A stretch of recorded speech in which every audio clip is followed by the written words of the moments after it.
नमस्कार, आप सभी का स्वागत है सोम अकेडमी यूट्यूब चैनल पर। दोस्तों, यूपी बीएड सत्र 2020-22 के लिए काउंसलिंग की प्रक्रिया आपकी 19 अक्टूबर से प्रारंभ होगी। लेकिन काफ़ी लोगों के कमेंट्स थे डायरेक्ट एडमिशन को लेकर के, पूल काउंसलिंग को लेकर के और काउंसलिंग की प्रक्रिया को लेकर के। काफ़ी स्टूडेंट्स के मत थे कि उनकी जो रैंक है वो 50,000 से अधिक है या 1 लाख से अधिक है या 50,000 से कम है, या किसी स्टूडेंट्स की रैंक जो है 2 लाख से भी अधिक है, तो उसको कौन सी प्रक्रिया से गुजरना होगा ताकि उसको जो है बेहतर बेनिफिट मिल सके और इस सत्र में जो एडमिशन है उसमें कुछ ना कुछ लाभ मिल सके। जैसे आपका मेन जो हम बात करते हैं मुख्य रूप से फीस के लाभ के बारे में, तो वो आपको मिल सके। डायरेक्ट एडमिशन, पूल काउंसलिंग और काउंसलिंग कौन सा चुनाव आपको करना चाहिए अपनी रैंक के हिसाब से, और कुछ आपको जो है प्राइवेट कॉलेज दिए जाएंगे, उनके कॉन्टैक्ट नंबर दिए जाएंगे, आप वहां पर बात कर सकते हैं कि कौन सा कॉलेज आपके लिए बेस्ट है और किस तरीके से वो एडमिशन लेना है। तो यहाँ पर आपको उनके भी संपर्क रूट बताए जाएंगे।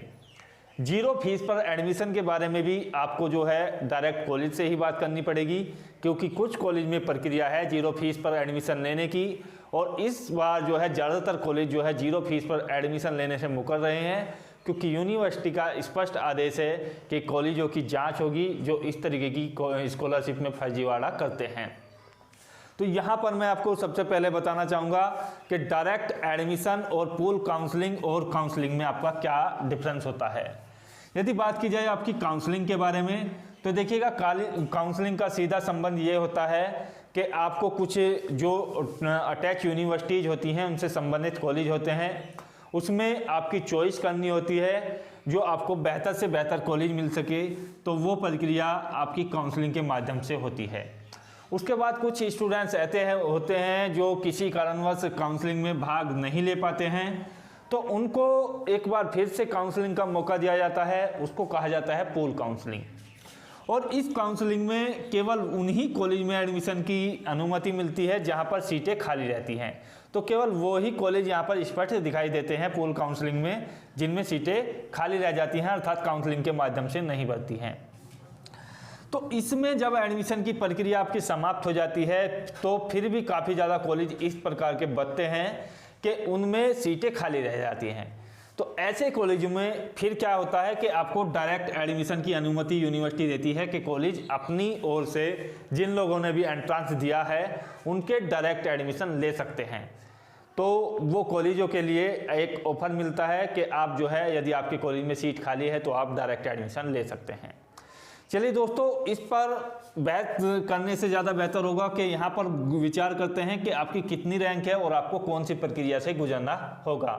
लेकिन उससे पहले मैं आपको कुछ प्राइवेट कॉलेज के बारे में बताना चाहूँगा कि यहाँ से आप जो है संपर्क कर सकते हैं। मैं आपको डायरेक्ट इसका कॉन्टैक्ट नंबर दे रहा हूँ।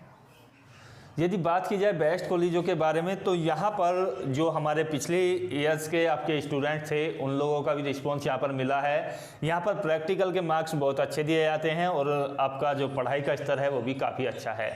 कॉन्टैक्ट नंबर आप लोगों के लिए है, हालांकि डिस्क्रिप्शन बॉक्स और कमेंट्स बॉक्स में भी आपको दिए जाएंगे, तो यहाँ से आप इसको जो है कॉपी कर सकते हैं और बात कर सकते हैं कॉलेज मैनेजमेंट से। तो महाराजा हरिश्चंद्र कॉलेज आपका जो फर्रुखाबाद है, और दोनों ही कॉलेज आपके महाराजा हरिश्चंद्र कॉलेज हायर एजुकेशन जो हरदोई के अंदर स्थित है, दोनों ही कॉलेज आपके कानपुर यूनिवर्सिटी से संबंध रखते हैं।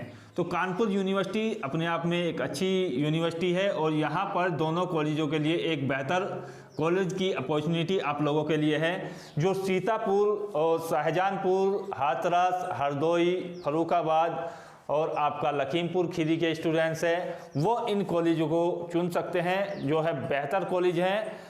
पहले आप जो है कॉलेज मैनेजमेंट से बात कर लीजिएगा। एडमिशन लेने से पहले आपका जो एडमिशन है वो जीरो फीस पर हो सकता है या नहीं हो सकता है, या आपकी जो प्रक्रियाएं हैं काउंसलिंग में वो किस प्रकार से गुजरनी है। यदि आप काउंसलिंग के माध्यम से एडमिशन लेना चाहते हैं तो इन कॉलेज का जो कोड है वो देखिएगा, यहाँ पर SK 1721 है एक कॉलेज का कोड, और दूसरे कॉलेज का कोड है SK 1722। तो ये आप काउंसलिंग के माध्यम से भी चुन सकते हैं। दोनों ही कॉलेज आपके स्तर से बेस्ट हैं, तो आप यहाँ पर संपर्क कर सकते हैं। चलिए बात कर लेते हैं काउंसलिंग और पूल काउंसलिंग और डायरेक्ट एडमिशन में किस में कितनी रैंक तक आपको जो है पार्टिसिपेट करना है। देखिएगा स्टूडेंट्स, यदि बात की जाए काउंसलिंग की, तो आप सभी जानते हैं कि आपका जो पहला चरण होगा उसमें 50,000 रैंक तक आपकी जो है काउंसलिंग होगी, और इस रैंक तक आपको जो है 19 तारीख से रजिस्ट्रेशन शुरू हो जाएंगे। उसके बाद जो है सबसे पहला क्रम आपका जो है रजिस्ट्रेशन का होता है, उसके बाद जो है आपकी काउंसलिंग की फ़ीस जमा होती है, उसके बाद आपकी जो है एक सिक्योरिटी फ़ीस जमा होती है जो कॉलेज के लिए होती है, और उसके बाद जो है आपका यहाँ पर अलॉटमेंट होता है, और उसके बाद जो है आपको यहाँ पर कॉलेज में जा कर के फीस जमा करने के बाद आपको जो है दस्तावेज दिखाने होते हैं और आपका जो है एडमिशन हो जाता है। तो यहाँ पर काउंसलिंग जो है मैं कहना चाहूँगा कि आपकी यदि रैंक जो है 50,000 तक है तो आपको जो है बेहतर तरीके के कॉलेज लेने चाहिए, सरकारी और प्राइवेट। तो आपको जो है काउंसलिंग करानी चाहिए यदि आपको एडमिशन लेना है। हालांकि यहाँ पर आपको जो है फीस के लिए छूट नहीं मिलेगी यदि बेहतर कॉलेज आप चाहते हैं। दूसरा है कि आपकी जो रैंक है वो सपोज कीजिएगा 1 लाख से प्लस में है, 1 लाख से अधिक आपकी रैंक है, तो आप जो है पहले कॉलेज से संपर्क कर लें। जैसे कि हमने आपको कॉन्टैक्ट नंबर दिए हैं उस तरीके से आप जो है संपर्क निकाल सकते हैं। यदि आपको किसी और कॉलेज का भी कॉन्टैक्ट नंबर चाहिए तो वो हम आपको डिस्क्रिप्शन बॉक्स में दे देंगे, तो वहाँ से आप संपर्क कर लें और उसके फीस मैनेजमेंट के बारे में, या आपको जैसे क्लास करनी है या नहीं करनी है, उपस्थिति आपको देनी है या नहीं देनी है, वो आप बात कर लें। तो उसके लिए भी आप जो है काउंसलिंग से एडमिशन ले सकते हैं।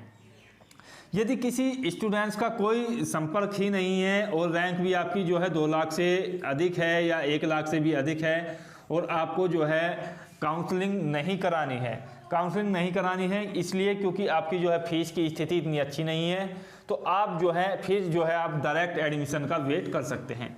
डायरेक्ट एडमिशन में आपको जो है कॉलेज अपने स्तर से थोड़ी बहुत फीस कम कर लेते हैं, तो लेकिन इसके बाद जो है आपको लगभग 1 महीने के समय के बाद जब आपकी पूर्ण काउंसलिंग भी कंप्लीट हो जाएगी तब आपको मौका मिलेगा।